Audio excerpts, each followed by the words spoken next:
आपने कभी सोचा कि माँगना कितना ज़रूरी है? अक्सर कर तो हमें यही लगता है कि माँगना बुरी बात होती है या हमें किसी से कुछ माँगना नहीं चाहिए। लेकिन क्या आपने कभी इस विषय के बारे में सोचा है कि हम जब माँगते हैं, तो हम वो पाते हैं जो हम असल में चाह रहे होते हैं? जी हाँ, बिल्कुल आपने ठीक सुना। आज हम इसी विषय पे बात करेंगे और कुछ हम आपको बातचीत भी सुनवाएँगे जिससे आपको और ज़्यादा समझ में आएगा कि माँगना कितना ज़रूरी है और कितना नहीं। दुनिया के सबसे सफल लोगों और मतलब जो लोग जिंदगी भर सिर्फ संघर्ष करते रह जाते हैं, उनके बीच कोई बहुत बड़ा या रहस्यमय फासला नहीं होता। हाँ, बिल्कुल नहीं होता। कई बार ना ये फासला सिर्फ एक छोटे से शब्द का होता है, और वो शब्द कोई जादुई मंत्र नहीं है, वो है मांगना। बहुत सही कहा।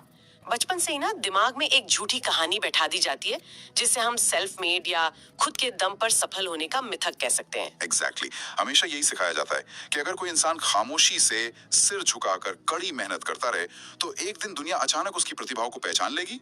जो कि असल में होता नहीं है। हाँ, सफलता उसके कदमों में आगे रहेगी ऐसा लगता है, लेकिन हकीकत ये है कि ये फॉर्मूला असल दुनिया में बुरी तरह फेल हो जाता है। ये एक बहुत ही खतरनाक धारणा है। मैं कहूंगी कि इसे मनोविज्ञान में जस्ट वर्ल्ड फैलेसी या न्यायपूर्ण दुनिया का भ्रम कहा जा सकता है।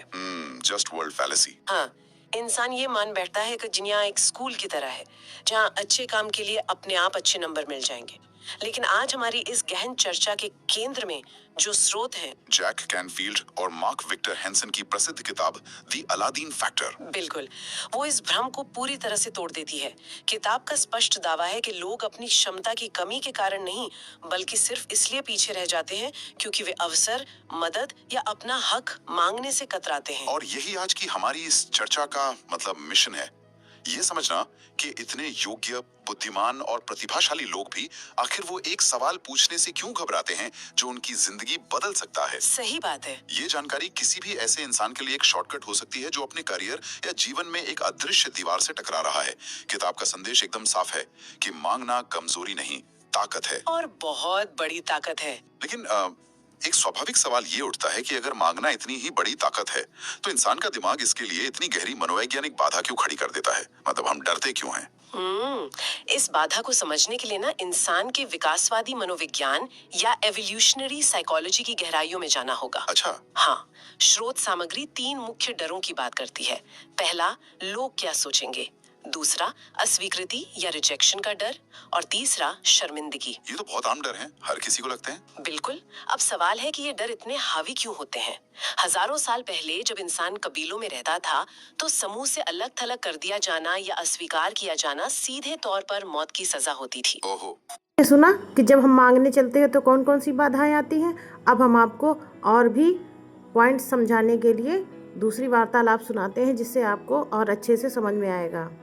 आज हम भले ही आधुनिक समाज में रहते हों, लेकिन हमारा दिमाग आज भी उसी पुराने सॉफ्टवेयर पर चल रहा है। मतलब अपडेट नहीं हुआ है हमारा दिमाग? बिल्कुल नहीं।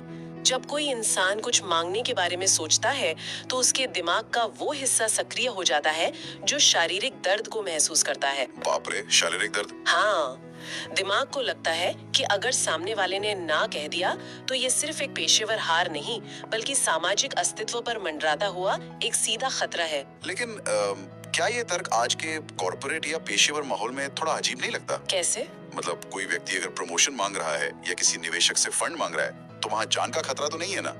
फिर भी लोग अपने होंठ सेलकर बैठना पसंद करते हैं। ये तो है। मुझे कई बार ऐसा लगता है कि ये डर से ज्यादा इंसान के अहंकार का मामला है। कोई भी ये स्वीकार नहीं करना चाहता कि उसे किसी और की जरूरत है। ये एक बहुत ही सटीक विश्लेषण है।